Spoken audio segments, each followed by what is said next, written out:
10 साल से देश के प्रधानमंत्री रहे मनमोहन सिंह ने लोकसभा चुनावों के नतीजे आने के बाद शनिवार दोपहर इस्तीफा दे दिया। मनमोहन सिंह ने राष्ट्रपति भवन जाकर प्रणब मुखर्जी को अपना इस्तीफा सौंपा। पीएम ने राष्ट्रपति को अपने इस्तीफे के साथ 15वीं लोकसभा भंग करने संबंधी कैबिनेट का प्रस्ताव भी सौंपा। राष्ट्रपति ने मनमोहन सिंह का इस्तीफा स्वीकार करते हुए उनसे आग्रह किया कि नई सरकार के गठन तक वे अपने पद पर बने रहें। Prime minister doctor Manmohan Singh met the Honorable President Shri Pranab Mukherjee today and tendered his resignation and that of his colleagues from the Council of Ministers. The President accepted the resignation and has requested Dr. Manmohan Singh and his colleagues to continue in office till the new government assumes office. हमारी cabinet meeting सुबह हुई थी जिसमें हमने तय किया कि 15वीं लोकसभा को भंग किया जाए और मैंने उन्हें एक पत्र इस विषय में दिया है।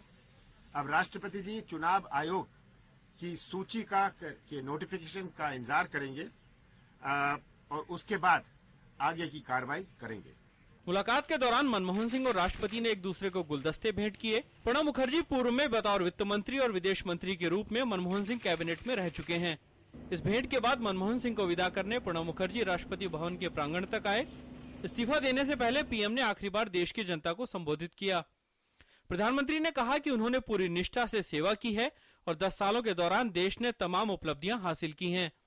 आज जब प्रधानमंत्री का पद छोड़ने का वक्त आ गया है, मुझे एहसास है कि ईश्वर के अंतिम निर्णय से पहले सभी चुने गए प्रतिनिधियों और सरकारों के काम पर जनता की अदालत भी फैसला करती है।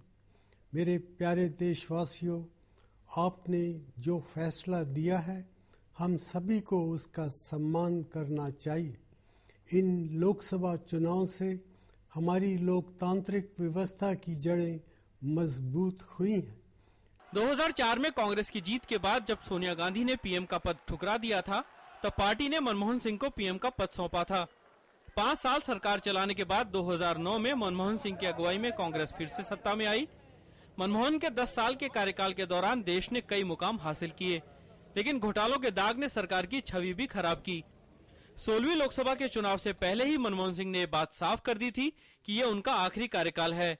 10 साल तक देश की सेवा करने के बाद मनमोहन सिंह अब 7 रेसकोर्स रोड से विदा ले रहे हैं, लेकिन राज्यसभा सांसद के तौर पर वो सक्रिय राजनीति में बने रहेंगे।